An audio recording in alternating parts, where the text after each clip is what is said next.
और रूह निकलने के वक्त यही तो तकलीफ होती है कि कहाँ क्या क्या बनाया था, कितना जमा किया था, हिसाब करते करते उसकी रूह निकल जाती है। हमने देखा है, मैं अपना एक तजुर्बा बताता हूँ। उमरा से हम वापस आ रहे थे, 40 लोगों का काफिला था। एयरपोर्ट पर पहुंचे, बहुत ताखीर हो चुकी थी और फ्लाइट का वक्त बहुत कम रह गया था।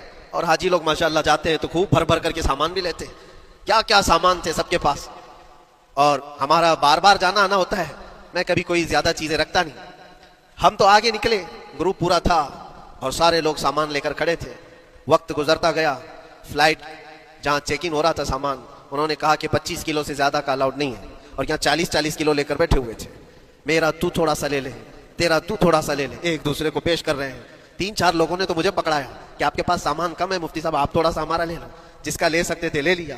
फिर उसके बाद 1 घंटे से कम टाइम बचा था, उन्होंने काउंटर क्लोज कर दिया। मैंने देखा 20 से 25 हाजी ऐसे हैं जिनका सामान बिखरा हुआ है और क्या ले जा सकते हैं हाथ में, वो भी 7 किलो 8 किलो इतना ही था।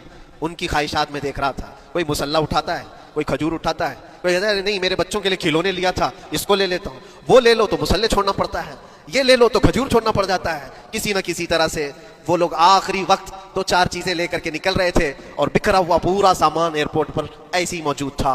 1-2 किलो नहीं, कितने किलो का सामान छोड़ करके यूं ही आना पड़ा।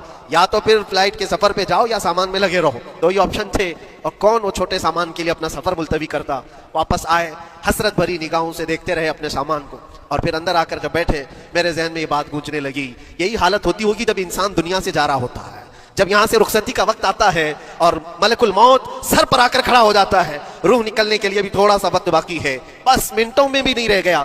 जब उसको नजर आता है, अब ये सोचता है इतनी नमाजें बाकी रह गई, इतनी ज़कात भी रह गई, हज भी था और भी कुछ चीजें किसी के देने के बाकी थे, कर्जे भी थे। किस चीज की नसीहत करूं, किस चीज की वसीयत करूं। फलां जगह एक घर खरीद करके उसके डॉक्यूमेंट तो वहां रखा था, बेटे को भी नहीं बताया, बेटी को भी नहीं बताया, पता नहीं किसके हाथ लग जाएगा। ये ख्वाहिशात घूमती रहती है, वो किसी को बता भी नहीं पाता। इधर मलकुल मौत रूह निकाल कर निकल पड़ती।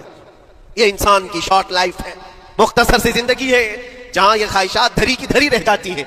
इसीलिए शेख सादी ने बहुत अच्छी बात फरमाई। एक बादशाह ने ऐलान किया था अपने वजीरों में से एक को, उससे बहुत खुश हुआ और कहा जा आज तुझे मैं इतनी जायदाद दूंगा, इतनी जमीन, इतनी प्रॉपर्टी दूंगा जितना तू अपने हाथ में एक लकड़ी लेकर घेर देगा, जितनी जमीन तू घेरेगा उतनी तेरे नाम लिख दूंगा।